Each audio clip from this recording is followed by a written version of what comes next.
이 8장은 인플레이션에 대한 이야기입니다. 7장 노동시장은 스킵하기로 했고요. 나중에 이제 노동시장에 전반적인 노동시장에 관심이 있는 학생들은 또 노동경제학이라고 하는 과목도 있고 그 다음에 뭐 이런 관심이 있으실지 모르겠지만 이제 중급 거시경제학이라는 과목에서도 이제 노동에 대한 이슈를 좀 제가 많이 이야기를 하니까 어, 사실 중요한 이슈긴 합니다만 다른 그 코र्스에서 얘기할 수 있는 기회가 조금 더 많을 것 같아서 여기에서는 노동시장 문제는 좀 넘어가도록 하겠습니다. 8장 인플레이션이고요. 그래서 8장에서 볼 인플레이션은 그 단기적인 관점에서의 인플레이션이 아니라 장기적인 관점에서의 인플레이션이라고 생각하셨으면 좋겠습니다. 그러니까 지금 최근에 가장 큰 이슈 중에 하나가 몇 가지 이슈가 있죠. 최근에 이제 거시경제학의 핵심적인 이슈가 몇 가지 꼽으라고 한다면 그 중에 대표적인 것이 바로 인플레이션인데요. 작년까지는 인플레이션의 문제가 그렇게 크게 부각되지 않았었는데 이제 갑자기 올해 들어서면서 이제 인플레이션의 문제가 크게 대두가 됐습니다. 뭐 서플라이 체인 쇼티지가 가장 큰 문제일 텐데요.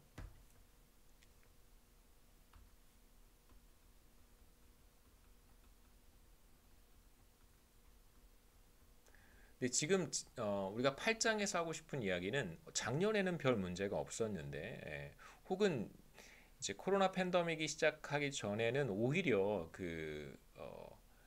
인플레이션 레이시 지나치게 저물가 상승률이죠. 물가 상승률이 지나치게 낮은 상황에 대한 그 관심이 더 컸었어요. 거시경제학자들이 뭐 1%대 혹은 1%가 채 되지 않는 물가 상승률에 대한 이슈를 많이 들여다 봤었습니다.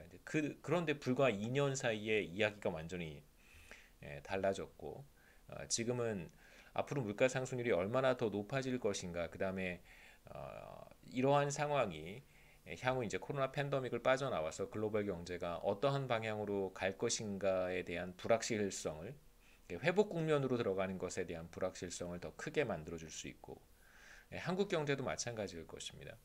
기업 실적이 개선되는 데 장애물이 될 수도 있고요. 여하튼 지금 이런 관점에서 우리가 인플레이션을 보겠다는 것이 아닙니다. 그러한 인플레이션은 나중에 우리가 이번 학기 후반부에 가서 제가 다시 한번 말씀드릴 거고요. 우리가 지금 보려고 하는 인플레이션은 비교적 장기에 걸쳐서 나타나는 물가 상승률의 어떤 추세에 관심이 있는 것입니다.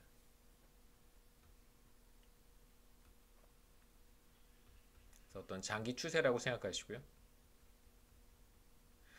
그래서 이러한 관점, 지금 이제 장기 추세의 관점에서 본다면 우리가 지금 상황을 어떻게 해석할 수 있냐면, 물론 이제 뭐 한 두어 가지로 해석할 수 있을 텐데, 첫 번째 해석할 수 있는 방법은 사실상 low inflation rate의 시대가 거의 끝난 것이 아닌가 이렇게 생각할 수도 있고요. 아니면 low inflation의 시대가 이제 어느 정도 조정이 되어서 그 추세가 조금 바뀌고 있다 이렇게도 얘기할 수 있을 거예요. 이제 이런 관점에서 본다면, 장기적인 관점에서.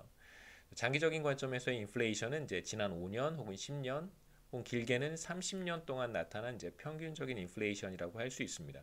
그래서 이런 이제 장기적인 물가 상승률에 영향을 미치는 것이 무엇일까를 이제 우리가 생각해 볼 수 있겠죠. 그러니까 정리를 한번 다시 해보겠습니다. 2년 전, 작년, 올해 물가 상승률은 굉장히 다른 양상을 보이고 있습니다. 그렇다면 지난 2년 전, 작년, 올해 물가 상승률의 변화를 설명하는 요인들은 분명히 장기적인 관점에서의 인플레이션과는 장기적인 관점에서의 인플레이션에 영향을 미치는 요인과는 분명히 다르겠죠. 제가 적어놓은 것처럼. 그래서 단기적인 인플레이션이 있고요. 이걸 숏런 인플레이션이라고 부르고,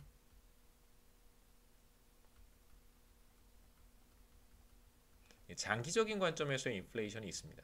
이제 많은 사람들이 이제 그런 생각을 해요. 그러니까 뭐 저는 사실 거시경제학에 있어서 단기 거시경제학보다는 장기 거시경제학에 더 관심이 많은 사람이어서 뭐 장기도 중요하게 생각하지만 그 거시경제학자들 중에 제가 봤을 때는 절반 이상은 단기적인 현상에 더 관심이 많습니다. 왜냐하면 아니 뭐 10년 전, 30년 전에 물가 상승률이 뭐가 그렇게 중요하겠어요? 아니면 30년 동안의 물가 상승률이 뭐가 그렇게 중요하겠어요? 지금 당장 물가 상승률의 문제를 해결해야 될 필요가 있는데 이렇게 이제 얘기하는 사람들이 굉장히 많습니다. 뭐 여러분들도 동의하실 거라고 생각해요. 그런데 이제 장기적인 어떤 추세와 단기적인 변동을 함께 생각하지 않으면 이게 이제 단기적인 현상 때문에 나타난 것인지 아니면 장기적인 관점에서 어떤 구조적인 변화에 의해서 나타난 것인지를 구분하지 못할 수도 있습니다. 물론 이제 그걸 구분하지 못하는 사람은 별로 없겠지만 이제 여러분들에게는 이 둘을 조금 나누어서 설명해 드리는 것이 조금 더 적절하다고 생각은 하고요. 대체로 많은 사람들은 이걸 더 중요하게 생각을 하겠죠. 정책을 하는 사람들이라든가 혹은 중앙은행에 종사하는 사람들은 장기적 관점에서의 인플레이션은 그렇게 크게 중요하게 생각하지는 않습니다. 대체로 이걸 중요하게 생각하는 거시경제학자들이 있고 이걸 훨씬 더 중요하게 생각하는 거시경제학자들이 있습니다. 여하튼 단기적 인플레이션에 영향을 미치는 요소들은 굉장히 많을 거예요. 그 중에 지금 현재 영향을 미치고 있는 가장 대표적인 요소가 바로 서플라이 체인 쇼티지겠죠, 그렇죠? 그러니까 작년 팬데믹 상황을 거치면서 그 산업 전반에 걸쳐서 상당히 많은 충격이 왔었습니다. 뭐 제가 여러 가지 예를 들 수 있겠지만 뭐 가장 큰 문제가 뭐 이 셧다운, 락다운 이런 것들이 막 광범위하게 진행이 되면서 한국에 대한 이야기가 아니고요. 글로벌 경제에서 진행이 되면서 뭐 생산 시설 같은 것들이 제대로 가동되지 않았던 곳들도 많이 있었고 그 다음에 전반적으로 뭐지 단기적인 현상을 얘기하는 거예요. 작년 한 해, 그 다음에 올해까지. 그 다음에 또 어떤 현상들도 있었냐면 뭐 당연히 수요가 급감했습니다. 전체 글로벌 시장의 수요가 급감하면서 사람들이 에, 경제 활동 자체가 굉장히 크게 둔화되었고요. 소비라든가 여러 가지 그 경제 활동도 크게 위축되었기 때문에 기본적으로 그 설비 시설의 가동률이 떨어질 수밖에 없었어요. 가동률이 크게 떨어졌었습니다.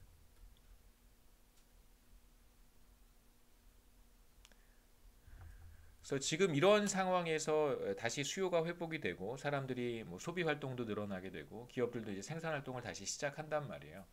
이제 그런 상황에서 가동률을 이전 수준으로 끌어올리는데 상당히 많은 시간이 소요된다는 것이 그 기업들의 의견입니다. 제 이야기가 아니고요. 그러니까 실제로 데이터를 보거나 아니면 이제 기업들 서베이를 해보면 가동률이 크게 떨어졌다가 이제 공장의 설비를 뭐 보통 이제 한 90% 정도를 돌리거든요. 뭐 아무리 최소한 낮아도 한 85% 정도를 돌려요. 한 90% 정도 가동률이 나오는데 이 가동률이 막 70%, 60%로 떨어진 이후에 다시 이걸 이제 100%, 90% 이전 수준으로 올리는 데에는 상당히 많은 시간이 필요합니다. 지금 그런 부분들도 이제 작용하고 있고요. 그 다음에 석유 생산도 마찬가지겠죠. 원자재 생산도 비슷한 패턴입니다. 가동률이 크게 떨어졌다가 이 가동률을 높이는 데 상당히 지금 장애가 있는 것 같고요. 그 다음에 이제 이러한 현상들이 서플라이 체인 쇼티지에 이제 직접적으로 영향을 미치는 거고, 그 다음에 생산 활동에 필요한 여러 가지 투입 요소들이 원자재부터 시작해서 뭐 엄청나게 많은 중간재들이 투입이 되어야 뭐 우리가 가전제품도 생산해낼 수 있고 다양한 소비재들을 우리가 생산해낼 수 있는데 이런 중간재 생산에 어려움을 겪고 있다는 것이 지금 이제 글로벌 경제의 현 상황인데요. 이게 뭐 단기적인 문제겠죠, 그렇죠? 그래서 단기적인 원인이 무엇인가? 지금 제가 말씀드렸던 여러 가지 요인들일 거고요. 그러면 이제 장기적인 요인은 무엇일까? 인플레이션, 장기 인플레이션에 영향을 미치는 현상, 요인은 무엇일까? 분명히 이런 것들은 아닐 거란 말이에요. 서플라이 체인 쇼티지는 시간이 흘러가면 가동률도 정상화될 것이고, 서플라이 체인 쇼티지도 보통 이제 어, 경제학자들마다 시각이 좀, 이코노미스트마다 시각이 좀 다르긴 한데 꽤 오랜 시간이 걸릴 거라고 예상하는 사람들도 있더라고요. 2023년쯤 돼야 이런 문제가 어느 정도 해결될 것이다라고 보는 사람들도 있습니다. 그쯤 되면 단기라고 보기는 어렵죠. 중기라고 봅니다. 한 3년 정도, 2년에서 3년을 넘어가게 되면 보통 중기, 미디엄 런이라고 보통 우리가 부르는데요. 뭐 여하튼 이 둘에 미치는 어떤 요인들이 다를 수 있다는 걸 우리가 염두에 둬야 되고요. 그림을 하나 보시죠. 66년부터 시작해서 가장 최근 9월까지 지난달 9월 지지난달이네요. 벌써 9월까지 물가 상승률 데이터인데요. 보시면 뭐 90년대 이전, 80년대 중반 이전에는 물가 상승률이 굉장히 높았습니다. 그래서 두 번의 피크가 있는데 첫 번째 피크와 두 번째 피크는 각각 뭐 1차 오일 샥, 2차 오일 샥입니다. 그래서 오일 샥이죠. 오일 쇼크. 그 다음에 이제 90년대 들어서면서 물가 상승률이 10% 안쪽으로 이제 안정화되고요.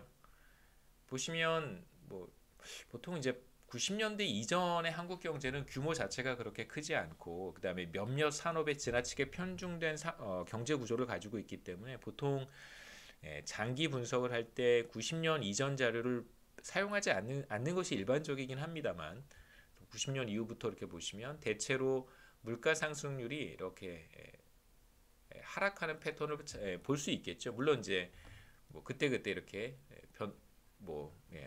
fluctuation 변동하긴 합니다만 대체로 어떤 큰 추세를 우리가 한번 그려본다고 한다면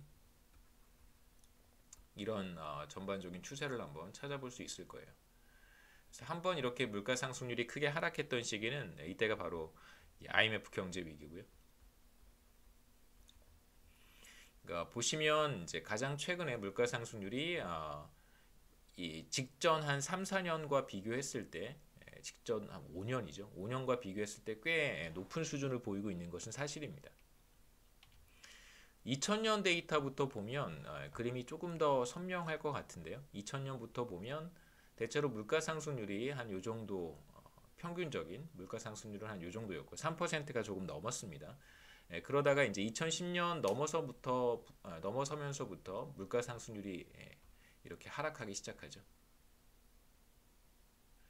그러다가 이제 최근 들어서 장기적인 추세가 이렇게 바뀌어갈 것인지 아니면 이렇게 유지가 될 것인지는 조금 더 두고 봐야 될 것 같은데 일단 제가 조금 전에 말씀드렸던 것처럼 이런 상황으로 갈 것 같지는 않아요. 이런 상황 가능성보다는 이런 가능성이 조금 더 있어 보입니다. 이런 가능성이 조금 더 있어 보여요. 그래서 물가 상승률이 지금 2% 넘어섰는데 3%까지 갈 가능성도 물론 있습니다만 3% 수준이 계속 유지될 것 같지는 않고요. 유지될 것 같지는 않고 한 2%, 1%에서 2% 정도 수준이 되지는 않을까? 개인적으로 포캐스팅을 해보는 거예요. 틀릴 수도 있습니다. 그 다음에 이제 하나 생각해 보려고 하는 건 장기적인 관점에서의 물가 상승률은 물론 이제 짐바브웨 케이스를 말씀드리겠지만 짐바브웨 케이스는 불과 1, 2년 사이에 나타난 물가 상승률이고요. 이 물가 상승률이 막 그 몇만 퍼센트 이 정도가 되면 이제 이걸 우리가 하이퍼 인플레이션이라고 합니다. 그러니까 지나치게 높은 수준의 물가 상승률을 기록하면 이걸 이제 하이퍼 인플레이션이라고 하는데요. 베네수엘라에서도 최근에 하이퍼 인플레이션을 경험을 했고요. 근데 이제 공식적인 데이터를 찾기가 어려워서 그러니까 하이퍼 인플레이션이 발생하게 되면 공식적인 데이터를 집계하는 것조차도 굉장히 어렵겠죠. 다행히 이제 2008년에 있었던 짐바브웨 하이퍼 인플레이션에 대한 데이터는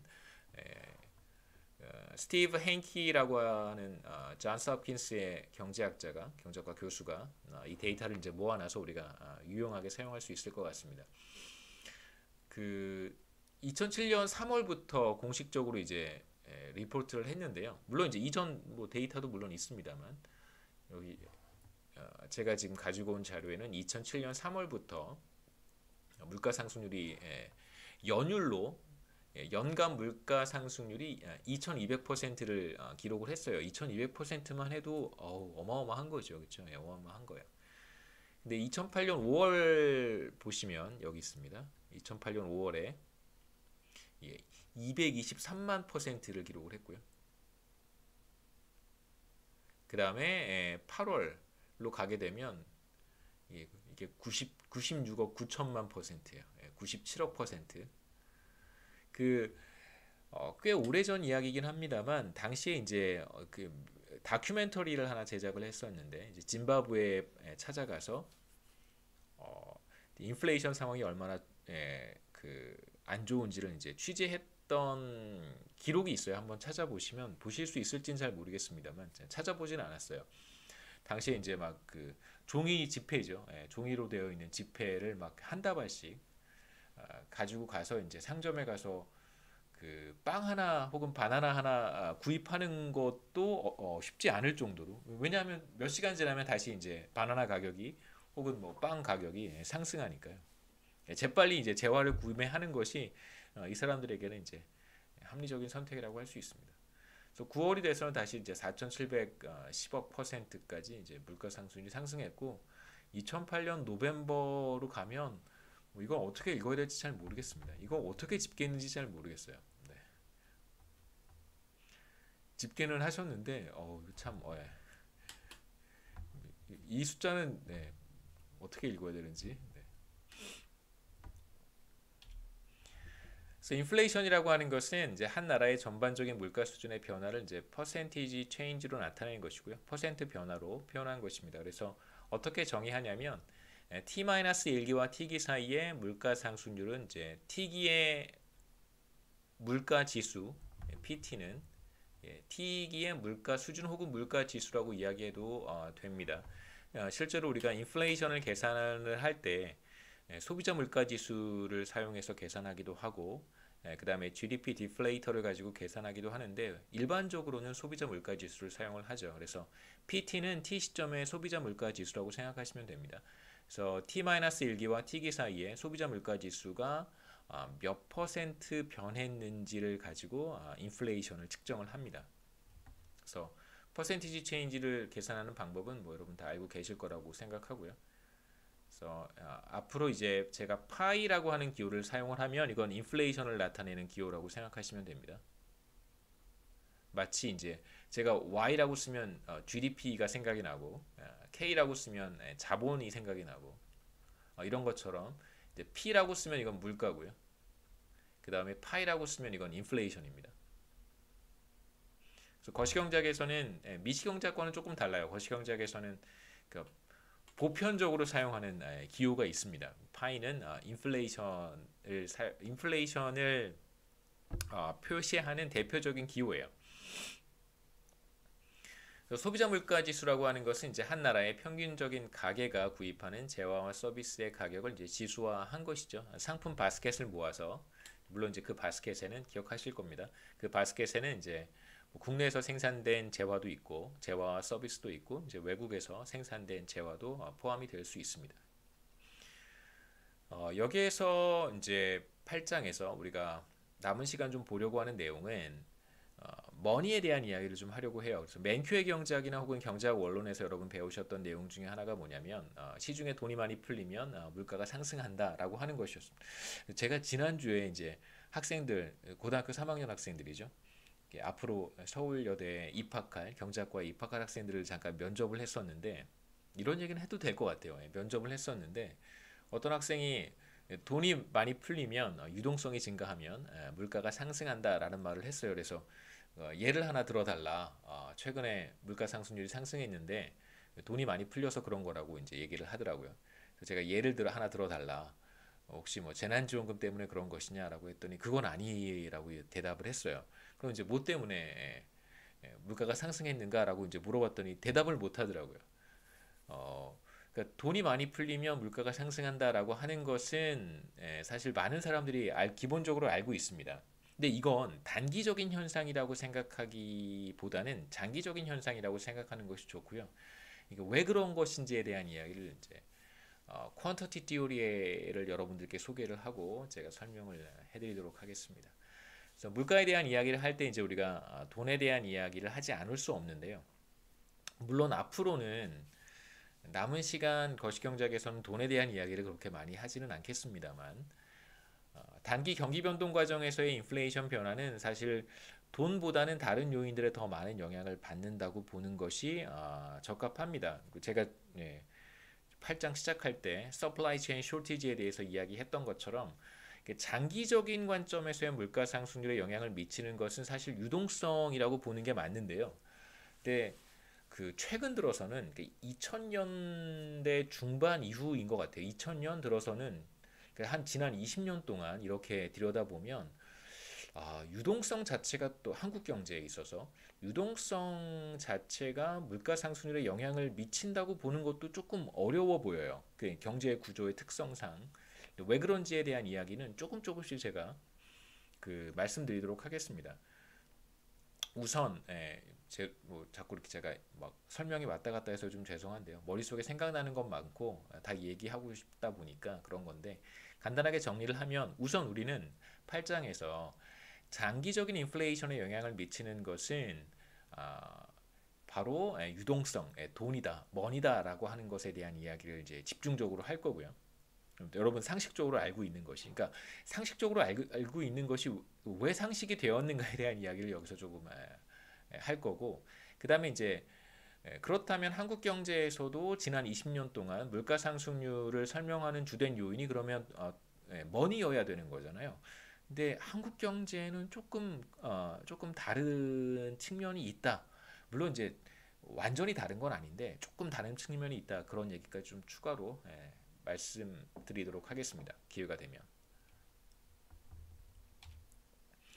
이제 남은 시간 좀 보려고 하는 내용은 퀀터티 티오리 혹은 뭐 퀀터티 티오리 오브 머니라고 하는 것이고요. 혹은 퀀터티 이퀘이션이라고 부르기도 합니다. 화폐 수량 이론에 대한 이야기를 좀 할 것이고,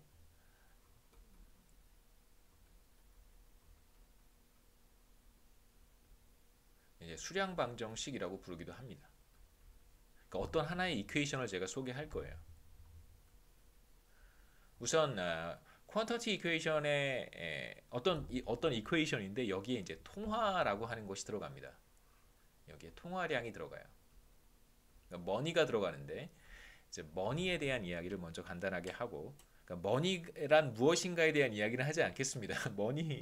머니를 어떻게 측정하는가에 대한 이야기만 할 거예요.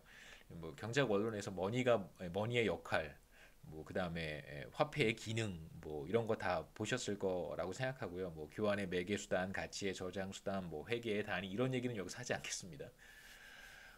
머니를 우리가 화폐라고 번역하기도 하고, 때에 따라서는 통화라고 번역하기도 합니다. 이게 컨텍스트에 따라서 머니를 화폐라고 번역하는 게 적절할 때가 있고, 머니를 통화라고 번역하는 것이 적절할 때가 있습니다.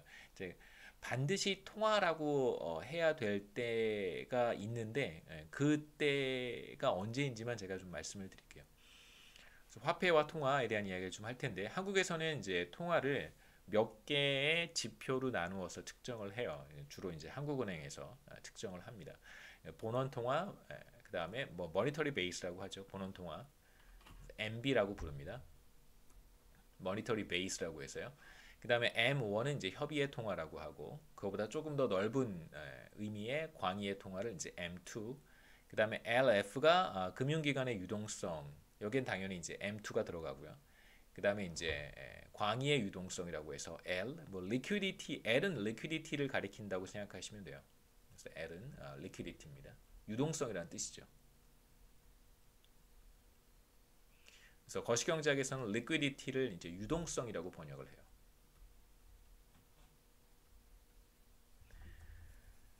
그래서 보시면 이렇게 구분할 수 있습니다. 본원 통화라고 하는 지표는 현금 통화와 중앙은행의 부채 혹은 지준금을 더해 놓은 것인데, 현금 통화라고 하는 것은 그 돈은 돈인데 어떤 돈이냐면, 이런 예가 가장 적합할 것 같습니다. 그 도서관에 가보시면, 도서관에 한 번쯤 가보셨을 거예요. 도서관에 가보시면 서큘레이션 데스크라고 하는 곳이 있어요. 서큘레이션 데스크는 바로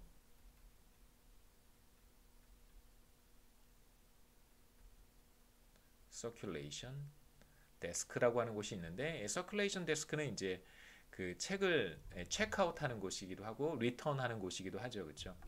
대출 반납하는 곳입니다.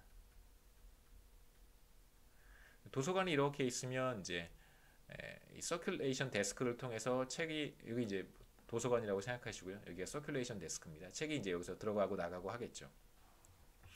도서관에서 책을 빌리는 학생들도 많이 있습니다. 그러면 학생들이 빌려서 도서관 바깥에 이제 돌아다니고 있는 책들이 있겠죠. 여러분들이 대출을 해서 갖고 다니는 책들이 있을 텐데 그 책이 바로 현금 통화라고 생각하시면 돼요. 그래서 현금 통화를 우리가 currency in circulation이라고 부릅니다.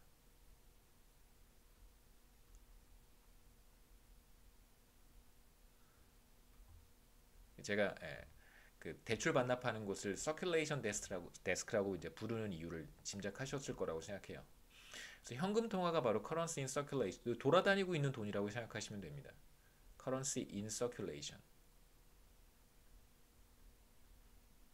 그래서 금융기관이나 뭐 은행 이런 곳이죠.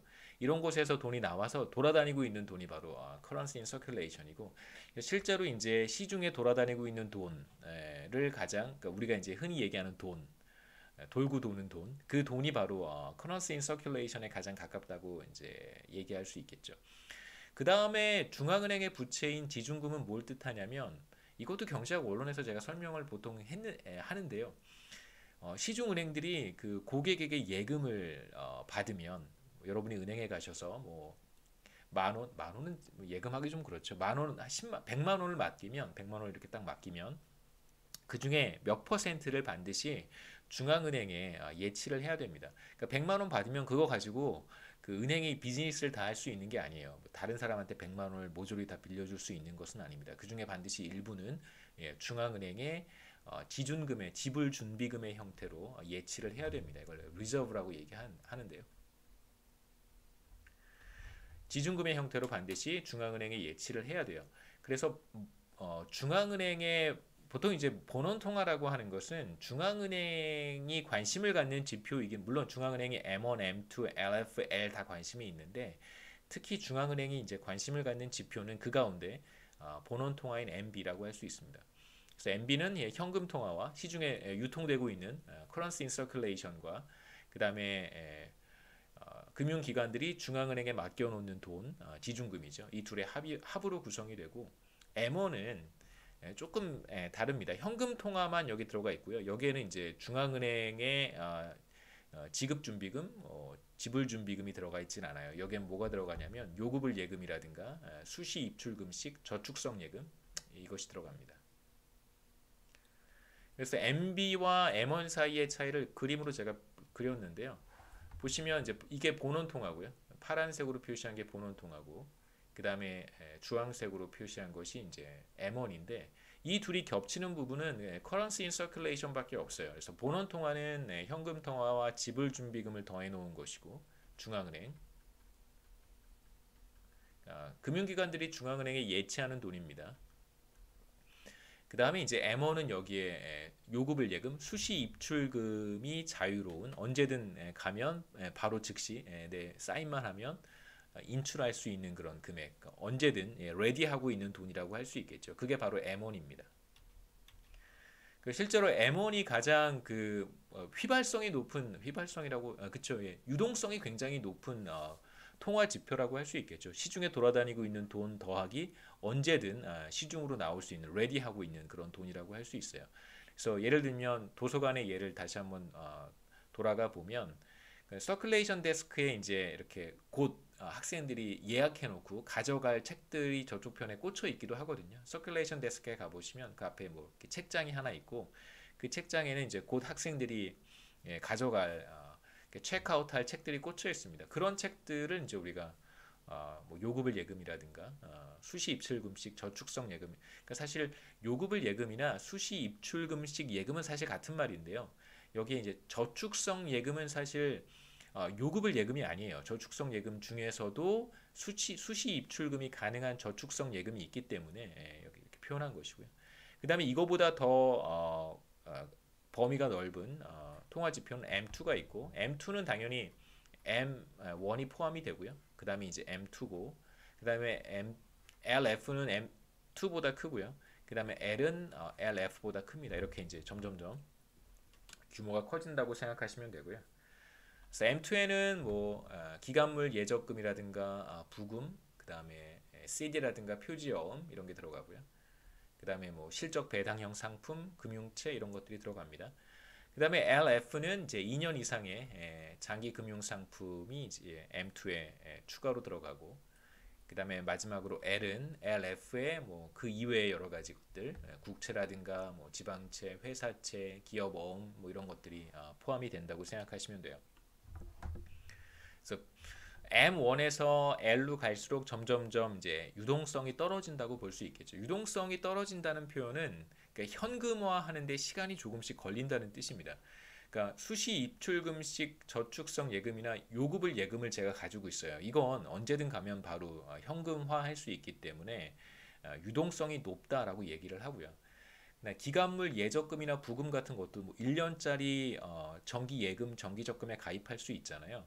그런데 이제 문제는 뭐냐면 언제든 해지하면 바로 내 그 요구불 예금 계좌에 바로 입금을 해줘요. 하지만 그만큼 페널티를 제가 물어야 됩니다. 그러니까 기간물 예적금에 명시되어 있는 그 약정한 금액이 있잖아요. 1년 뒤 혹은 뭐 일정 기간 뒤에 이제 금융기관이 나에게 지급하기로 약속한 금액이 있는데 지금 가서 만약에 해지를 하면 그 금액을 받는 게 아니란 말이에요. 그렇기 때문에 유동성이 떨어진다고 보는 거예요. 그 금액을 다 주지 않겠죠. 계약을 해지했으니까.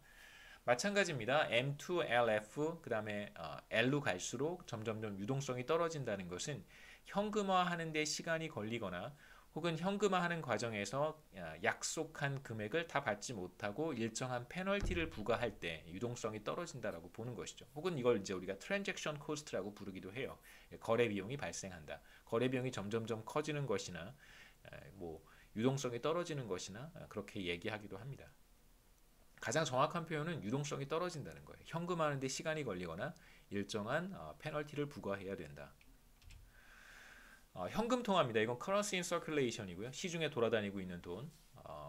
데이터를 보여드리면 대체로 2010년까지 글로벌 금융위기 전까지는 대체로 이렇게 그렇게 빠른 속도로 증가하지 않다가 글로벌 금융위기 이후에 비교적 빠른 속도로 늘어나고요.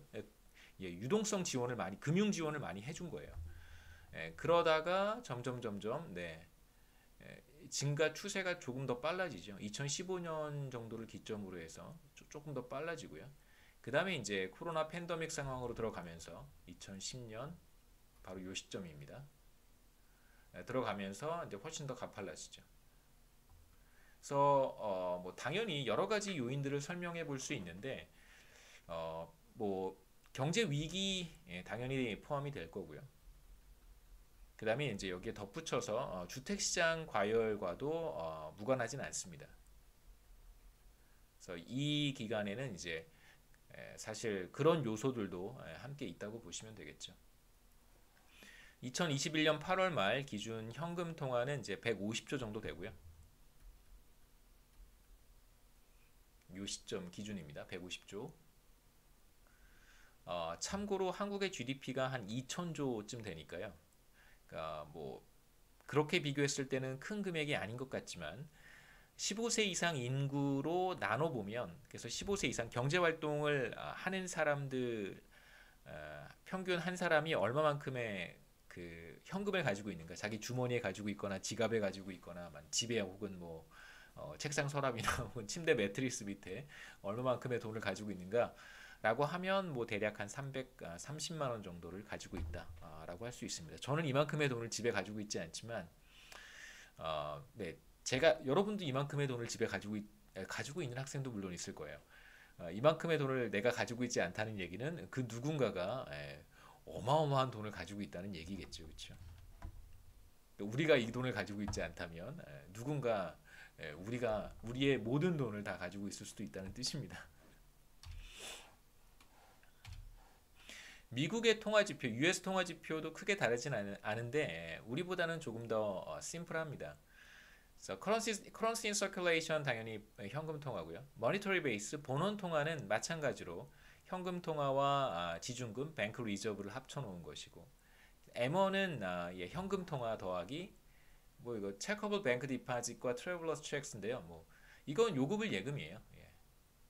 그러니까 미국에는 체킹 어카운트와 이제 세이빙 어카운트로 구분을 하는데요. 체킹과 세이빙으로 구분합니다. 그래서 세이빙스 어카운트와 체킹 어카운트를 대부분 이제 같이 가지고 있는데 체킹 어카운트는 우리가 이제 알고 있는 요금을 예금이고요. 수시 입출금이 가능한 뭐 여러분 그 학생증 만들 때 같이 개설했던 은행 계좌, 우리은행 계좌가 이제 바로 대표적인 미국 개념으로 보면 체킹 어카운트입니다. 그다음에 이제 세이빙스 어카운트는 한국에 도입이 되어서 저는 이제 한국에서 우리은행에서 세이빙스 어카운트와 비슷한 걸 사용을 하긴 하는데요. 약간 달라요 개념이. 그러니까 그 연동이 되어 있는데 제가 체킹 어카운트에 요금을 예금 계좌에 잔액이 필요하면 좀 잔액이 부족하면 바로 넘어와요. 저쪽 계좌에서. 그러니까 MMF 계좌이긴 한데 넘어오는 형태예요. 근데 실제로 미국의 세이빙스 어카운트는 개념이 좀 다릅니다. 세이빙스 어카운트는 세이빙스 어카운트에 있는 돈을 내가 체킹 어카운트로 가지고 오려면 은행에 따라서 조금 다른데 보통 하루가 걸려요. 하루. 비즈니스 데이 하루 1일이 걸립니다. 그래서 만약에 내가 급히 쓸 돈이 있으면 미리 전날 혹은 최소한 이틀 전에 세이빙스 어카운트에 있는 돈을 체킹 어카운트로 이렇게 옮겨놔야 돼요. 이게 확실히 시스템이 다릅니다. 그래서 M1에 들어가는 돈은 이 체킹 어카운트에 있는 돈이 M1에 들어가고요. 여행자 수표는 한 번쯤 보셨을지도 모르겠는데 요즘은 여행자 수표를 많이 안 쓴다고 하더라고요. 제가 재작년에 미국 갈 때 목돈이 좀 필요해서 여행자 수표 현금으로 가져가는 게 좀 찜찜해가지고 여행자 수표 그러니까 현금으로 가져가면 막 이렇게 돈다발을 가져가야 되니까요. 뭐 한 몇만 불 가져갈 수 있으니까 몇만 불 한도 내에서 이제 만 불만 해도 되게 두껍잖아요. 그래서 여행자 수표를 구입을 했는데 요즘 여행자 수표를 구입하는 사람들이 별로 없다고 해요. 대체로 그 신용카드 거래를 많이 하니까 해외에서도 뭐 그렇다고 합니다. 은행 직원 얘기예요. 그 다음에 M2는 M1이 포함이 되고 여기에 제가 조금 전에 말씀드렸던 이제 세이빙스 어카운트에 있는 돈이겠죠. 세이빙 디파짓이 이제 세이빙스 어카운트에 있는 돈뿐만 아니라 다양한 형태의 이제 저축성 예금이라고 생각하시면 돼요. 그 다음에 뭐 타임 디파짓 마찬가지겠죠. 그 다음에 MMF 머니 마켓 펀드입니다. 이런 것들까지 포함해서 이제 M2의 지표로 잡고요. 미국 같은 경우에 이제 이건 본원 통화입니다. 머니터리 베이스. 아까 한국 거 보여드렸던 거는 이제 현금 통화 (Currency in Circulation이고요). 이건 머니터리 베이스. 이건 말씀드렸듯이 CIC (Currency in Circulation) 더하기 지준금이에요. 그래서 글로벌 금융 위기가 이 시점인데 이 시점 전까지는 대체로 뭐 스테디하게 증가하는 모습을 보이다가 글로벌 금융 위기를 겪으면서 Q1, Q2, 뭐 Q3 이런 거 했었잖아요. 퀀티테이티브 이징이라서 QE1, QE2, 뭐 QE1, QE2, QE3. 그래서 퀀티테이티브 이징이라고 해서요. 양적 완화. 양적 완화를 단행을 했습니다. 그래서 1차 양적 완화, 2차 양적 완화, 3차 양적 완화 한 다음에 이제 테이퍼링 들어갔죠. 그렇죠? 그 테이퍼링이라고 하는 단어가 이렇게 좀 잘라낸다 이런 뜻이기도 하고 뭐 여러분 뭐 바지 뭐 이런 여러분 다 아시잖아요. 테이퍼드 했다는 게 뭐냐면 이렇게 아래로 이렇게 내려오는 거예요. 그래서 무슨 바지가 테이퍼드 했다 그러면 이런 바지가 이렇게 있으면 이런 바지가 있다 그러면 이 바지를 테이퍼하면 바지가 이렇게 약간 이렇게 되는 거죠. 그렇죠? 이런 형태의 바지가 이제 테이퍼드 되는 거예요. 테이퍼드가 이렇게 밑으로 좁아지는 거. 점점 좀 좁아져 가는 거죠. 그렇죠? 이걸 테이퍼링이라고 합니다. 최근에 이제 뭐 코로나 팬데믹 이후에 테이퍼링에 대한 이야기도 또 나오고 있어요. 그 다음에 이제 여러분 보시면 이게 바로 코로나 팬데믹이죠. 그래서 우리는 사실 굉장히 여러분도 그렇고 뭐 저도 그렇고 굉장히 그 특이한 상황을 그 경험해 가고 있는 것 같아요. 그러니까 경제 문제가 과거에도 물론 많이 있었죠. 뭐 한국 경제뿐만이 아니라 글로벌 경제에서도 많은 이슈들이 있었던 것 같은데 어, 최근에는 정말 참 많은 일이 있는 것 같습니다. 네, 이제 팬데믹이죠.